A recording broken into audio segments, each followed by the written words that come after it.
Well, welcome to the studio here in fabulous Las Vegas. Time for another explication. I got 30 Series 7 option practice questions I thought we'd go through. Talk about the right answers, talk about the wrong answers. The technical name for wrong answers are distractors. So maybe we'll talk about what those would be if they would have been the right answers instead of the wrong answers.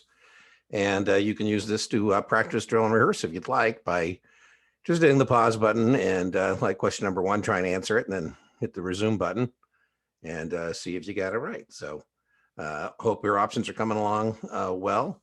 Remember, you're held accountable for 9 option strategies. So sometimes even if identification wasn't a test question, a lot of times it is, but even if it wasn't, if you can't identify the position, you don't know what to do next, right? So a customer buys a stock and writes a call. That is known as, test question, a covered call. You need to be able to identify that as a covered call. Remember, a straddle would have been right. It's wrong here, but a straddle is long, two different type of option contracts, or short, 2 different types of option contracts. A combination is not the right answer here, but a combination is a straddle with different strike prices. You wouldn't do anything different with a combination than you would with a straddle. You'd identify it, calculate the break-evens, ends, 2 of them, upside, downside. Where's it profitable? When do you use it? And then a ratio right, be careful, not testable in terms of identifying it, but there's no such thing as being partially naked. So a ratio right is when I have like 200 shares and I write 3 calls. I actually write more calls than I have stock.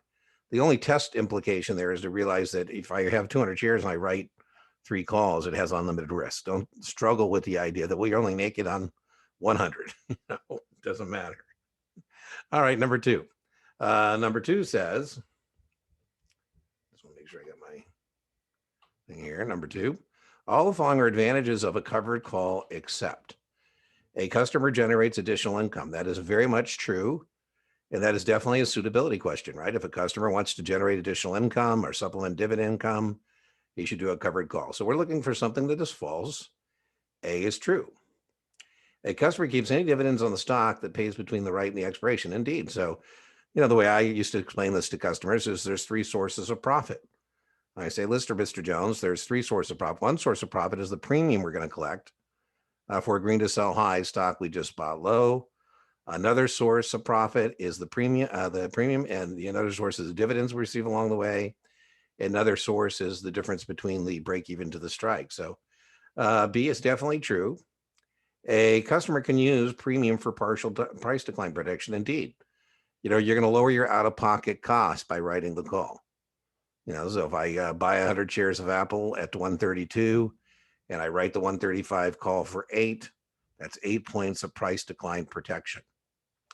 At expiration, if the contract has intrinsic value, the contract will be called away. See, now this one's kind of tricky. Boy, I kind of am a jerk. I was as big a jerk as the real jerks.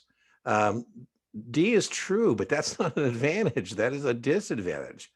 Your gain is capped. So D is not good. That's not bueno. I write the Apple 135 call and Apple's 180 and I got to give it up at 135. So D is the disadvantage of a covered call. This has advantages. A, B, and C are advantages. D is a disadvantage because remember, you don't participate past the strike price. Covered call is also known as a buy right, because you're buying the stock and you're writing the option. So that's also known as a buy right. And I would know it's identified as either covered call or buy right. I told you what a ratio right was. Remember, spread is when you're long and short the same type of contract. That's a spread. And we have credit spreads where you have more money in than out, a credit spread. And we have a debit spread where you have more money out than in. All right, number 4. So the answer to 3 is A.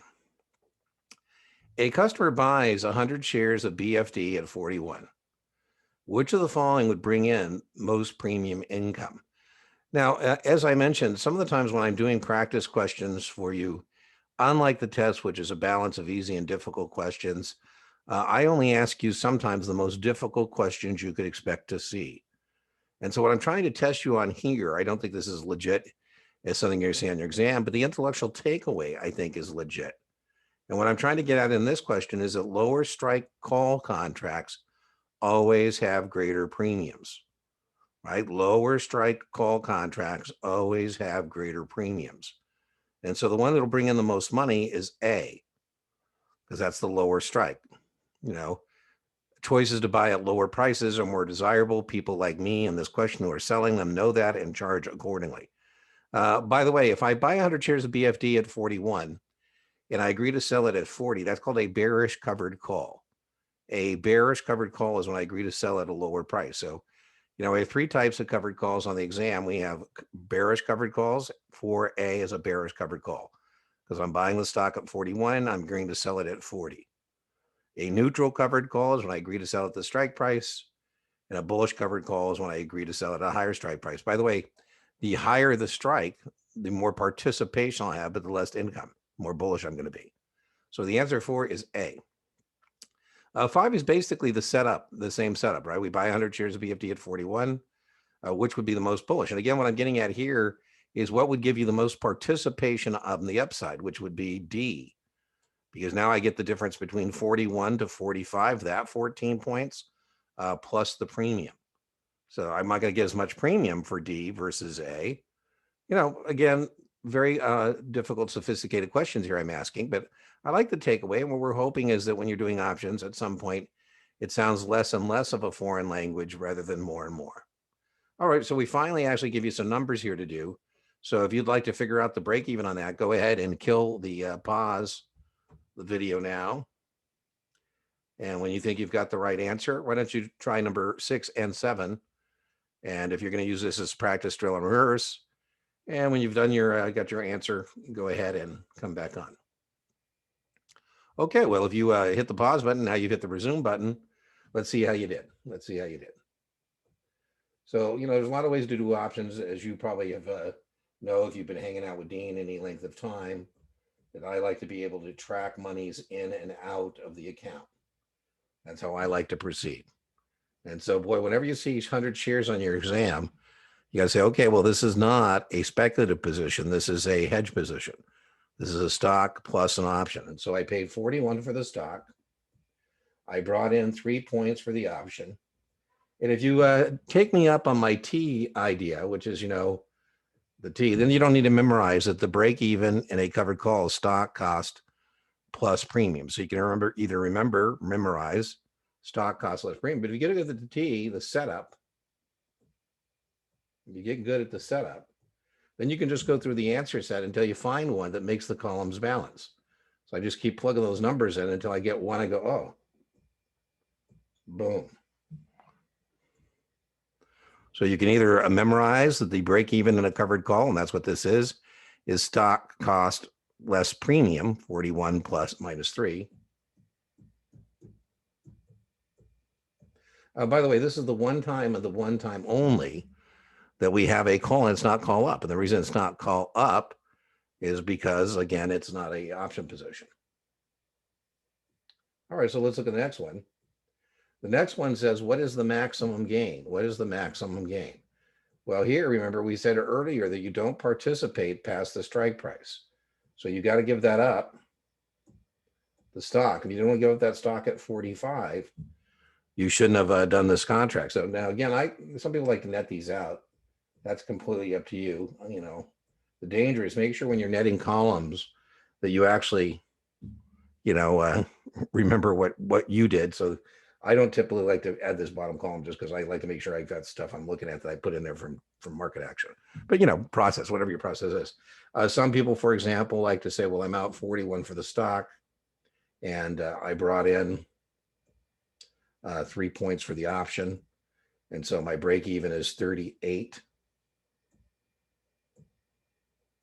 And then I have to sell the stock at 45. And so some people like to memorize that the maximum gain is the break even to the strike price. XP means strike price. So however you get there, that's another way to get that 7 points. Okay, so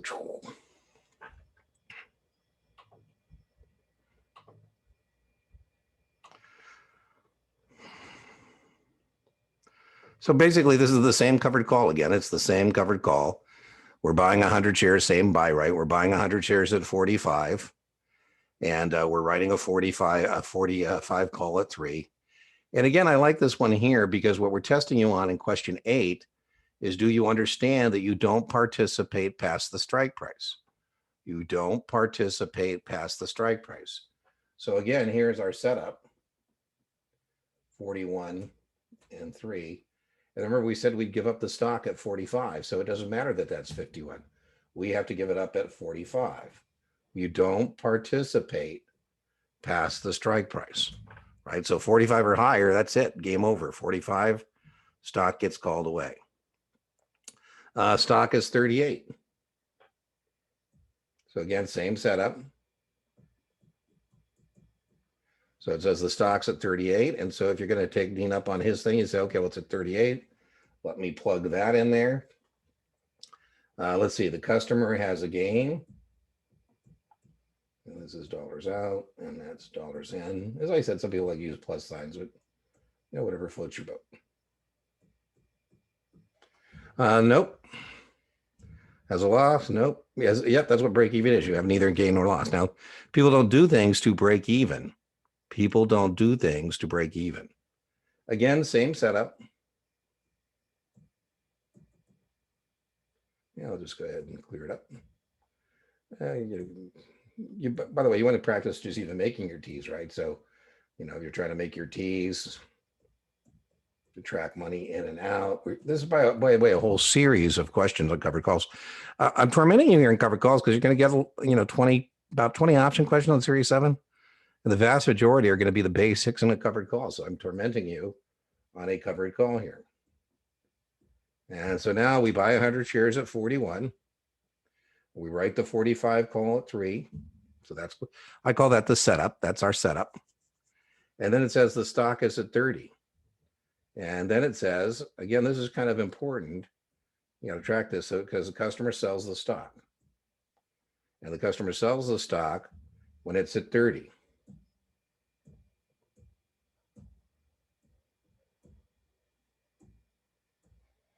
You know, by the way, when you're trying these as your own, as practice, drill, and rehearse, you know, you can always go back and reset. And what you want to be able to practice too is your process in terms of getting your T fired up and seeing if you can, you know, actually, you know, get the T set up. What I mean by that is, you know, if you're doing this as a practice, drill, and rehearse exercise, you know, how comfortable are you making this T, dollars out versus dollars in, plugging in the numbers. By the way, I wouldn't put my 3 here just in terms of backstage.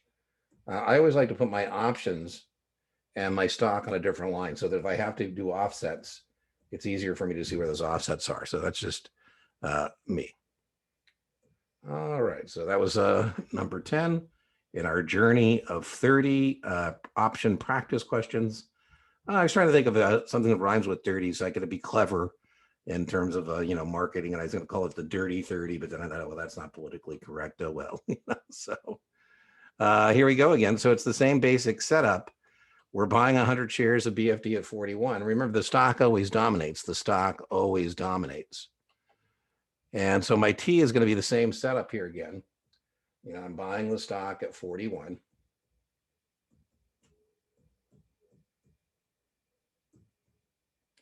So dollars out, whoop, versus dollars in. And so I buy the 41, and they're saying, what would create the bearish spread? Well, as I mentioned, the bearish spread is when I agree to sell the stock at less than the current market price. By the way, I'll still have making money because remember that 40 call with the stock at 41 is I'm going to get at least 1 point, and then I'm also going to get the time value as well. So it's still going to play out okay. It's just that it's a bearish covered call, right? So same setup. All right, looks like we get to move on to a new position. Oh, woohoo, wonderful. So we, 11 questions on buying 100 shares of BFD at you know, 41. Whoop. Okay, so we get to move on to a new position here. Question number 12. Again, if you want to try these, just kill the video and you know, do whatever it asks you to do and then resume. So you can hit pause now. You can hit pause now and you can try that and then you can come back. Okay, well, if you hit pause, welcome back. And again, what we can do here is get our T fired up. You know, a lot of times when people are asking for help, you know, and you know, I'm doing a Zoom call or whatever with them. I said, "Where's your tea?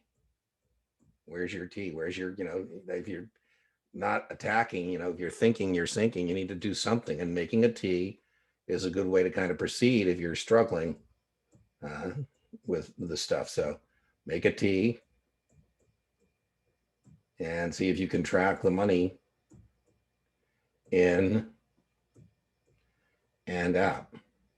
And so here we've got 100 shares at 110.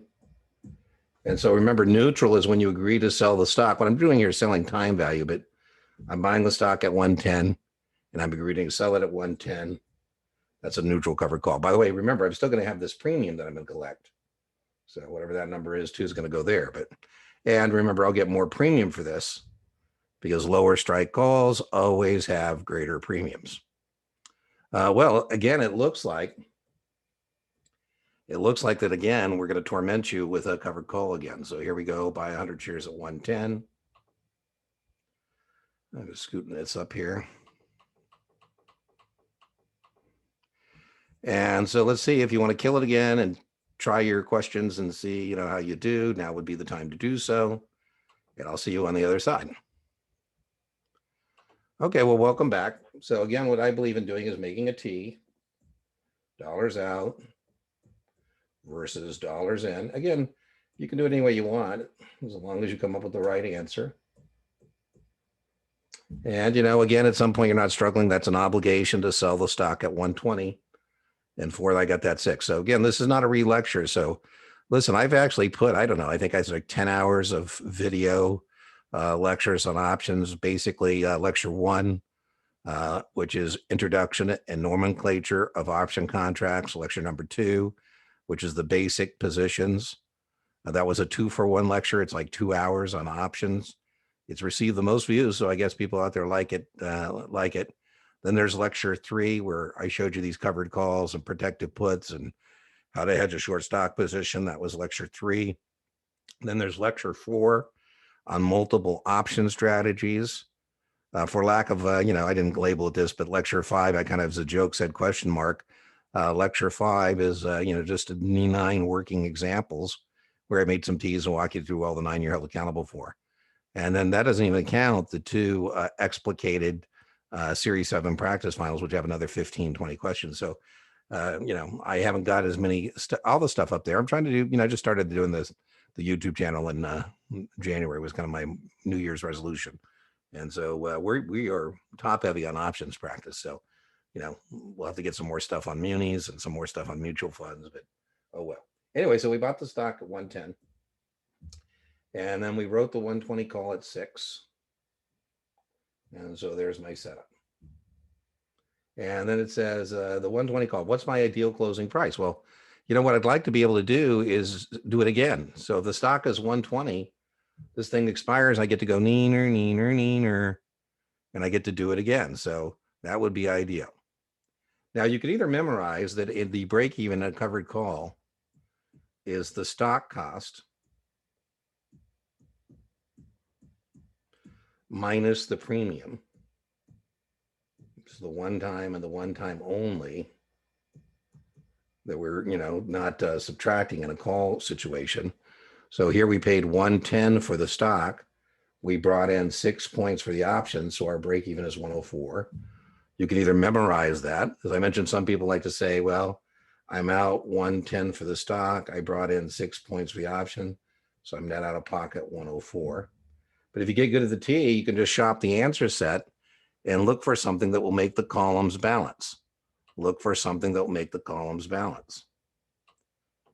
And so let's see. So that doesn't, whoop, let me get my pen back out. Yeah, let's change our color on our pen. And I try 126. No, that doesn't make it balance. I'm looking for a number that if I plug it in there, will make it balance. That doesn't make it balance. Boom, that makes it balance. So we get good at tracking that money again. You can just track that. What's the maximum gain? Looks like our next one. Now let's clean up our T here and let's scoot on down here on our questions. And again, if you're trying to do them yourself, you can just kill it. And again, you can see here, it looks like Dean's on the same journey here where I'm tormenting you with a covered call. Everything in the world about a covered call. I mean, we're at 17 questions. I think I think all 17 have been a covered call. But anyways, now we're at question 15. And so you can kill the audio now and try it if you'd like. And welcome back. And so again, I'm going to make a T, dollars out. Sometime I'm going to figure out what's making that do that.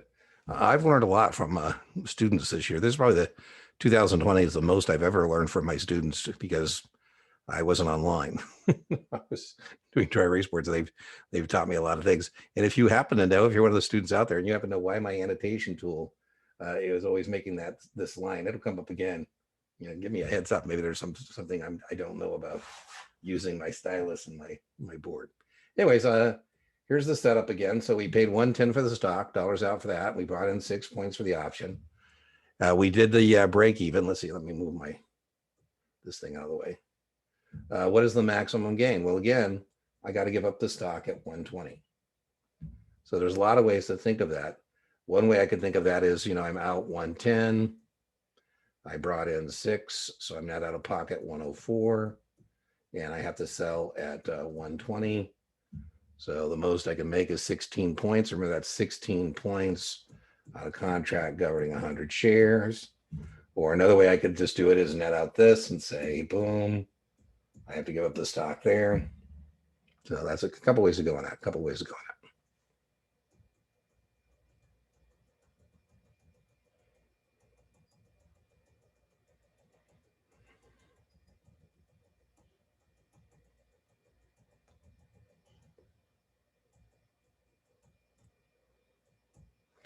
All right, just getting back to our setup. So there's our setup. Let's see, question 16, 100 shares and writes the SIC. What's the customer maximum loss? Well, if the stock goes to zero, if the stock goes to zero, I'm going to lose 104 points on 100 shares, right? By the way, I wouldn't put 11,000 here and I wouldn't put 600 there. I mean, that's a mental mess. I would do things on a per share basis. There we go. That's the thing I'm talking about, this little thing here, however you want to do it, but boom. Or another way to think of it is break even to strike. You want to memorize break even to zero is my maximum loss on a covered call, right? I'm out 110 for the stock. I brought in 6 points for the option. I'm net out of pocket 104, and so I can lose it. Again, we're just doing our setup here. It looks like I'm tormenting you with covered calls because that's what the test is going to do. In case you're wondering where these questions are coming from, now these are in the old days when I actually did live classes. Who knows, I'll ever get to do a live class again. These would be these practice finals, and these practice questions are what we would be working in class together. So what we're doing now is just putting them up on the YouTube channel and using them as an explication fodder to talk about. Anyways, again, same situation here. So just tormenting you again on this covered call, get our T fired up. Inch by inch, options are a cinch, yard by yard, options are hard. We're hoping that, as you keep practicing and keep watching the videos, that, it becomes less and less of a foreign language, rather than more and more of a foreign language. That's what we're hoping. We're hoping that it becomes less and less of a foreign language rather than more and more. Okay, well, let's see what they want to know here. So we again do the setup. You can't do too many setups practicing your setup. So there's my setup. I paid 110 for the stock. I brought in 6 points for the option. And again, what I'm trying to torment you on is the test issue that is you don't participate past the strike price. It doesn't matter that's at 128 because you'd sell it at 120. And so once it goes above 120, the contract's going to be exercised. If an option contract has any intrinsic value, the contract will be exercised. The contract will be exercised. Now what I'm trying to do is show you the difference between a covered call and a, other kinds of things. So that's the same leg basically, right? It's the same leg. That's not testable, but that's what we call it, a leg, a series. It's a series, right? So here it says I write, so I'm gonna get my T fired up. There's that little thing. I don't know why it does that, but oh well. I won't let it steal our chi. And so we brought in for this thing 6. And so now they're asking what would create a credit spread? What would create a credit spread? So a credit spread, remember, is I got more money in than out. And so lower strike call contracts always have greater premiums. By the way, I'm a pretty smart guy because I know that if I just do that, that's a naked call and I have unlimited risk. And I should know that a spread is long and short the same type of contract. So if I'm short the call, the way I'm going to turn this into a spread is I'm going to go long the call. And what I'm going to do here, and this is pretty smart if you watch my video on this, is I'm going to go ahead and buy this 130 call, right? I'm going to offset my obligation to sell at 120 with a choice to buy at 130. P.S. You should have been able to get rid of this, and you should have been able to get rid of this because you should have known that a spread is long and short the same type of contract. So you should have said, well, if I write the call, that's short seller, I got to buy it. So that would be a credit call spread. That would be bearish. That would be bearish. We don't know what we're going to pay for this, the 130, but it's going to be less than we paid for that.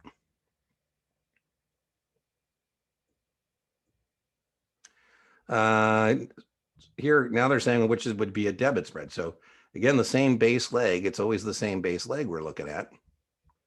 So here again, just scoot up my thing here. So we still did the, let me get my tool, my annotation tool. We still did this. We brought in this 6 points. And we should have been able, again, to eliminate that. And we should have been able to eliminate that because, we should know that a spread is long and short the same type of contract. And again, what I'm tormenting you at here is, do you understand that lower strike calls have greater premiums? And so now if I'm going to have a debit call spread, I'm going to buy the 110s. And I'm going to sell the 120s to help me pay for the 110s. And so that would be a debit call spread. That would be bullish. That would be bullish. Again, we don't know what we're going to pay out over here, but we know it's going to be more than this because a 110 call is going to have a greater premium than a 120 call. Lower strike call contracts always have greater premiums. Boy, it looks like now I'm tormenting you on spreads. So I tormented you on covered calls, and now it looks like I'm tormenting you on spreads. So buying which of the create a bearish spread. So a bearish spread. So remember, the larger premium dominates the position. The larger premium dominates the position. And so if we're going to have a bearish position, we need to have a short call be dominant. We need to have the short call be dominant, right? That's a bearish position. And so we need, if we're in the sandbox, the matrix, if over here I'm a 6 and that's going to be the dominant leg, I need to have something smaller over there. This, remember where we said I'm smart, that I'm actually going to offset this obligation to sell at 120 with a choice to buy. That would create a credit call spread, and a credit call spread is bearish. Now, this is way overkill, way more sophisticated than your actual exam is. So what I mean by that is on your actual exam, what you got to be able to do is identify a spread, determine debit or credit, exercise or expire, widen or narrow, max gain, max loss, break even, bullish or bearish. Here, I'm actually just backstage, tormenting you on the spread. So, what I'm hoping is that if I stretch your mind here, like I'm trying to do, that it doesn't go back to the same spot. Now, if that's not what's happening, well, then maybe you shouldn't be doing this explication. So now again, I'm tormenting you on what leg do we add to this thing to create a bullish spread? Well, bullish call spread, for it to be a bullish call spread, we got to have the lower strike. The lower strike, by the way, in a call spread is always dominant. Always dominant. The lower strike call is always dominant because the lower strike call is always going to have the greater premium. And so once again, what I'm testing you on here, or trying to stretch your mind on, is this idea about lower strike versus higher strike. Again, I think this, you know, is way overkill, but intellectually was what I mean by that for the test. But, you know, here we did that. And so again, if we're going to do this, you know, we got to have this be the dominant leg. And for that to be the dominant leg, it's going to have to be the lower strike call, which is, but again, in both of these, remember, in all these, you would have been able to get to a 50-50 pretty quickly. You know, and getting to a 50-50 is not, you know, not a bad thing to be able to do. You know, 1 in 2 chance is better than 1 in 5. All right.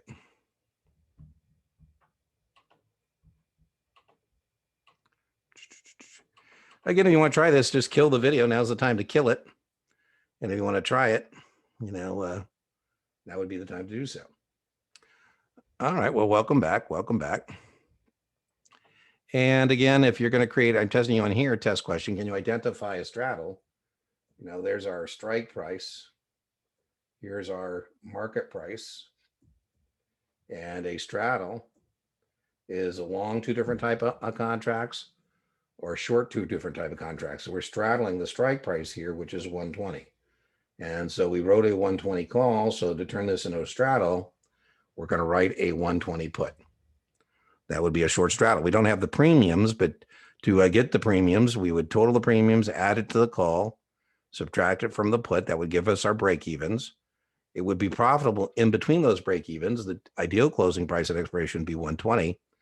And then we're expecting this to stay within the trading range. Now it looks like I've been kind enough to actually give you the premiums on the positions that we were talking about earlier. And so now it looks like I'm actually giving you the positions. And so again, you can either do a T or you can be menu driven, however you want to do this. So if you want to kill it right now and try the next 3 questions, now would be the time to do so. You know, what I like to do, by the way, what I like to do is I like to stack my strikes. What I mean by that is I like to, in terms of my scratch paper, say, okay, what am I looking at? I'm looking at being long 1 OMG March 130 call at 6.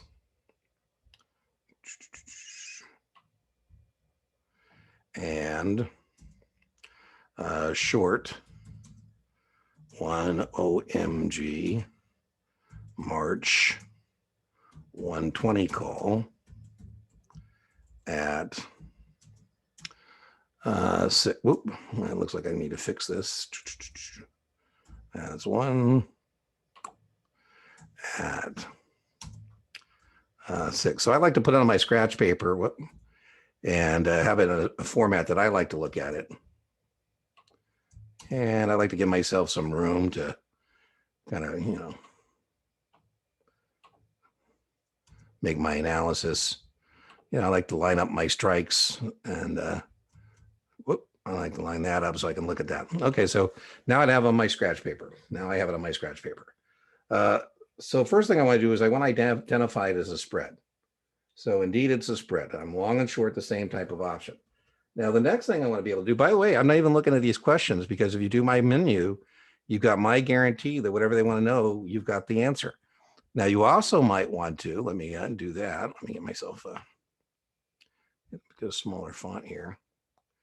You might also want to say, okay, what are you looking at? This is an obligation to sell the stock at the strike price. And Dean, being a smart guy, knows that would be very foolish to just do that. And so I took some of my money. I did some construction. I put in a ceiling.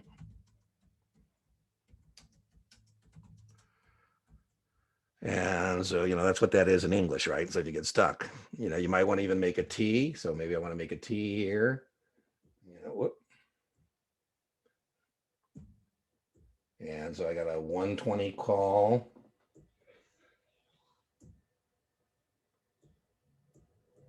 And I got a 130 call. And let's see, I've got 6 points in for that one. I got 1 point out for that.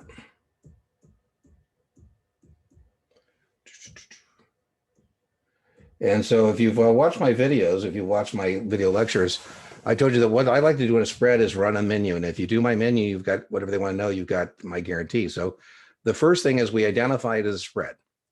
So the next thing we're going to do is determine whether it's a debit or a credit spread. Is it a debit or a credit spread? The way we do that is we net the premiums. We net the premiums.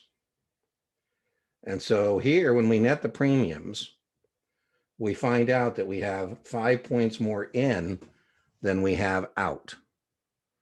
5 points. By the way, we also have that going on the T here, right? So this is a credit spread. Now, I would hope that at some point, you know, I don't know what point that is, but I would hope that at some point, if you're practicing your skills enough, that you know that anytime you collect money, the best case is you keep it. So whether, you know, we're talking about a you know, short call or a short put or a short straddle, you know, short spread, the best case is contracts expire and you walk with the money. You get to go neener, neener, neener. So, you know, the maximum gain is when the stock here is 120 or lower, both these contracts are going to expire. So credit, once we've determined it's credit, we want it to expire or exercise. We want it to expire so we can keep the money. Now, the hardest part to get, and you don't need to get it, is this concept of wide or narrow. You know, what we're spreading is the difference in the premiums. And what we're referring to is when I offset, I need these two numbers to be smaller. That's what we mean. That's the hardest part to get. You don't need to get it because credit, expire, narrow goes together all the time. So for example, if we could close this out for a net of 2, we'd make 3, right? We collected 5. If we can offset and it only costs us 2, it would have narrowed from 5 to 2. So hardest part to get it, but credit, expire, narrow goes together all the time. Next thing I told you in my menu, so we've determined it's a credit spread. We've determined to exercise or expire. We said expire. Narrow, widen. We said narrow. The next thing I could do is the max gain on the max loss. And the max gain on the max loss always equals the difference in the strikes. That's the whole point of doing a spread. The whole point of doing a spread is I'm saying I want to play between here, and I don't want to play no more. There's only 10 points of market action there to be made or lost. Now, if you don't know that, if you don't know that 5 plus something equals 10, that's our max loss. Let me just put that in there with our text box. Then you got to memorize, oh my goodness, what a pain in the butt. You got to memorize that the maximum loss in a credit spread is the difference in the strikes minus net premium. I just think that's personally a mental mess. I think it's easier to say there's 10 points to be made or lost, the difference in the strikes. I've collected 5, so I can lose 5. Now, I would stay menu driven, but when you get my menu done, then you can think about it. What I mean by that is you can think about it and say, okay, well, worst case is I'm going to buy the stock at 130, which I have a choice to do. I'm going to deliver at 120. I'm going to lose 10 points. Of the 10, I've got 5, I lose 5. So however you get there, you need to get there. But, you know, so we're explicating a spread here. We haven't answered any questions here. We're just doing the menu. Because as I said, if you do my menu, whatever they want to know, you've got the answer. So that's what we're doing. We're just explicating this. All right, so we've determined that this is a credit spread. We've determined expire and narrow. We've determined max gain, max loss. The next thing we want to be able to do is break even. Now, test taking trick. There's a couple test taking tricks on the spread. First thing is we know the gain and loss always has to equal 10. So on the exam, you could toss out any two numbers that don't add up to 10. That'll get you a 50-50. And another test taking trick is the break even has to be somewhere within the range. It has to be within somewhere between 120 and 130. Now, remember, before we turned this into a spread, and we just did this, right, that naked call, the break even is 126. I had a 6-point cushion, but now I don't. Now, the way we remember how to do break even in a call spread is call, add to the lower. Call, add to the lower. So we're going to take the lower strike, which in this case is 120. We're going to add the net premium. Doesn't matter whether that's a debit or credit, whatever that net premium is. In this case, 5. And we get our break even of 125. Now, again, stay menu driven. But when you're all done, you can think about it and say, okay, well, if I buy the stock at 120 and I sell at 125, I'd make 5, I lost 5. Yeah, I don't usually show this to people, but I'll show it to you. I figure at this point, if you're into this lecture and you've done all of them, maybe you deserve to be shown something else. So if you don't want to memorize cal or push to do break evens, the other thing you can do is you could plug into your T the dominant leg. The dominant leg is my obligation. My obligation to sell the stock at 120, right? The dominant leg is my obligation to sell at 120. And then you can just shop the answer set for a number that would make the columns balance. Because, if you don't want to memorize break evens, I don't know break evens, but if you get good at contract specifications and a T, you don't need to memorize anything. You can get 100 on options. Anyways, so you can plug in the dominant leg and then you can shop the answer set. The last thing we got to do on the exam as it relates to a spread is determine whether this is bullish or bearish. And the larger premium dominates because we need to know where we want the stock in relationship to our break even 125. This is a bearish spread because the dominant leg is the short call. Now, if you do my menu, you got my guarantee that whatever they want to know, you've got the answer. So let's see. By the way, you can always reset this and try it again with it, without my notes here. But let's see. What is the customer's maximum gain? Well, the maximum gain is $500. So that's when both contracts expire. Now, I think you're kind of a jerk of a customer. If both contracts expire, you say, man, Dean, I should have done the 120s naked. I would have made $600 instead of $500. I said, but you would have been taking all kinds of risk. And so that's why you do the spread. By the way, number 4, the reason you do the spread is because now, worst case, you're going to lose $500. The worst case, you're going to buy the stock at 130 and you're going to deliver at 120. That's the worst case scenario. If you subtotal those columns, you can find out that's a 5-point loss. So that's the whole point of a spread, but credit spread, by the way, is I'm saying I want to play between those two numbers and I don't want to play no more. Customer writes, there's our break even. We said cal and call, add to the lower. So there's our break even. So again, if you do my menu, whatever they want to know, you've got the answer. You've got the answer. All right, let's see what the next one is. Oh, looks like it's a new position. All right, so we got another one. Let me clean up the slide down here for you. Okay, so it looks like I'm tormenting you on this idea of can you figure out what's going on with these legs? And so a debit spread, again, is when I have more money out than in.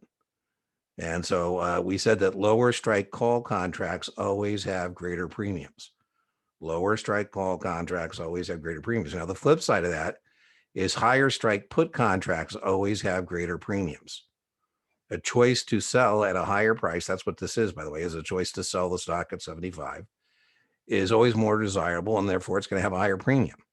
So higher strike puts always have greater premiums. Now, if it's a debit, remember, that means I have more money out than in. And so what I'm going to do, by the way, I should have been able to get rid of that pretty quickly, and I should have been able to get rid of that pretty quickly, because I should know that if I'm spreading, I'm long and short the same type of contract. So you should have been able to get that to a 50-50 pretty quickly.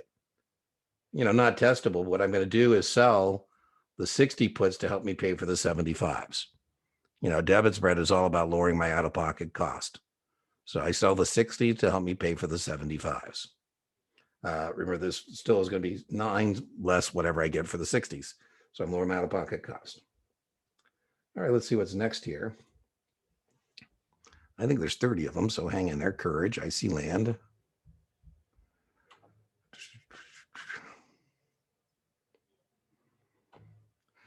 Create a bearish spread. So a bearish spread, again, is going to be the same deal. That's when I'm going to be the larger premium dominates. And so a bearish spread is when I'm going to be long the lower, higher strike put. And so that's the same answer. I still want to stick it to somebody. That's my intent. I want the stock to go down so I can stick it to somebody.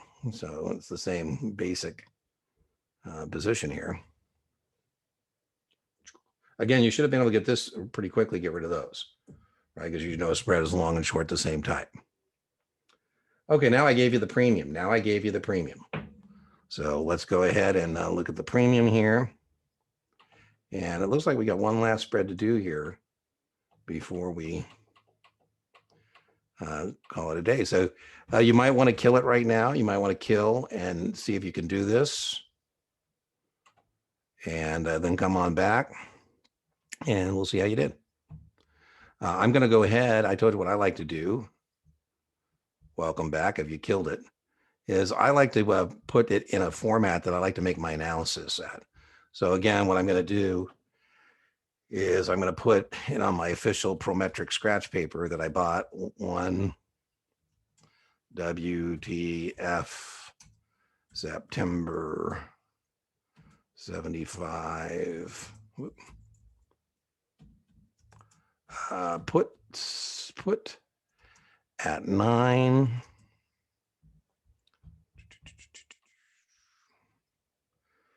And I'm going to short or sell one WTF September 60 put at 3. And I like to, kind of put it in a way I like to look at it, make my analysis a little easier. So that's just Dean. That's kind of what I like to do in terms of making my analysis. Put it in a format I like. I also, as I mentioned, like underneath to write, what am I looking at? So, another thing I like to do is, really get comfortable with what I'm looking at. So let's see, I like to put under here that is an obligation to buy the stock at the strike price. And here, this is a choice to sell the stock at the strike price. I like to get that going on there. And then the next thing I like to do, identify it. I like to say, okay, am I looking at a straddle? Am I looking at a combination? Am I looking at a butterfly? Am I looking at a condor? Am I looking at a spread? You say, okay, I'm looking at a spread. This is long and short, the same type of contract. Might want to get my T fired up. In terms of my T, I've got the 75 put, and I got the 60 put, and I got dollars out, and I got dollars in. And so it looks like I paid 9 for that. Looks like I brought in 3 for that. So I'm here. That's money in. That's money out. So first thing I like to do is say, okay, it's a spread. So the next thing I got to do is determine, again, I'm just going to run the menu, because if you run the menu, you've got my guarantee that whatever they want to know, you've got the answer. And so I'm going to say, okay, this is a spread. The next thing I'm going to do is determine whether it's a credit or a debit, whether it's a credit or a debit. Credit is more money in than out. Debit is more money out than in. The way I do that is I net the premiums. And I find out that this is 6 points more out than in. This is a debit spread. I got more money out than in.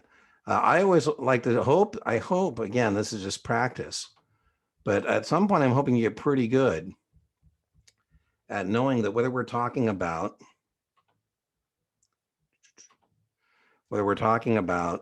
a, long call or long put, or, long straddle or a long spread, that anytime you pay money, the worst case is you lose it. I mean, 75 or higher, these contracts are going to expire and you'd lose 6 points. 6 points is $600. By the way, that's better than losing $900, because that's what you would have lost had you not done the spread, right? So anyways, we don't do things to lose money, but that's what's going on there. So we've determined this is a debit spread. The next thing we got to do is determine, do we want the contracts to expire, or do we want the contracts to be exercised? Well, if these contracts are exercised, somebody's sticking it to me at 70, and then I'm sticking it to the next guy at 75. That sounds wonderful. So I definitely want the contracts to exercise. A debit spread, we want the contracts to exercise. By the way, you may not have any clue what that means, but it goes together all the time. Like Mountain Dew or just do it, This is the hardest part to get. The hardest part to get is this concept of widen or narrow. And, what I wish we said instead is larger or smaller. When we go to close this thing out, we got to have numbers that are bigger. So if I was your broker, I say, hey, listen, we established the spread, the difference, right? That's what the spread is, the difference. And we either want that difference to get larger or smaller. I got a joke. It's like betting on a game, right? I say, what's the spread on the Super Bowl Sunday? You know, that's the difference in the scores. And some people want it to be outside of that difference, and some people want it inside that difference. But anyways, here, if, for example, I said we were able to close this out for a net of 8, if the net spread now, the difference is 8 and you paid 6, you made 2. That's the hardest part to get, but you don't need to get it. You can think of Mountain Dew or just do it, or when you're wide, like Dean, you need to exercise. That goes together all the time. Next thing we need to do is gain or loss. And again, I like to, you know, stay menu driven. I'm not going to answer any questions until I get my menu done. And so we know that the gain and loss always equals the difference in the strikes. Now, the reason that's important is because that means we know that whatever these two numbers they are, they add up to 15. And we already have one of those numbers. We already have one of those numbers. Now, if you don't get that, well, then you got to memorize, yuck. You have to memorize that in a debit spread, the maximum gain is the difference in the strikes less the net debit. I just think personally, I just think that's a mental mess. But, you know, however you get there, you need to get there. So I'm just going to try to kind of not be too messy here.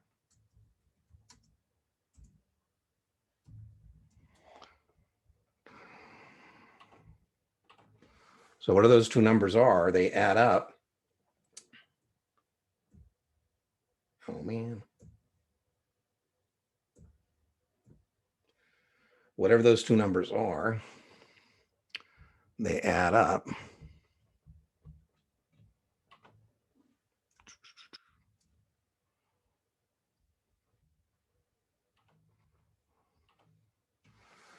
Six plus something equals 15.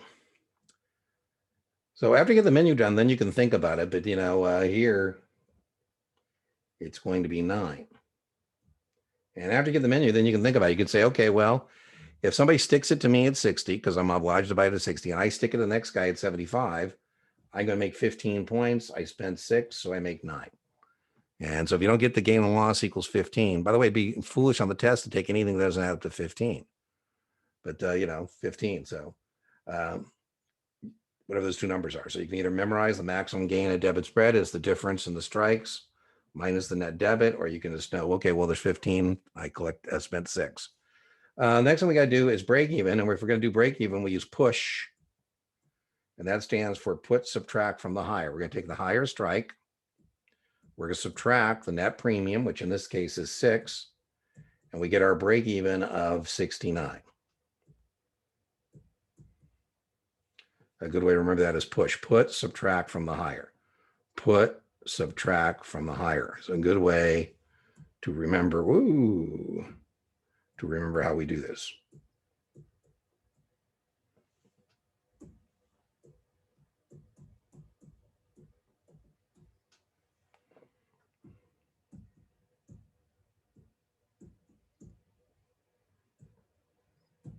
Or it doesn't matter whether that net premium is a debit or credit.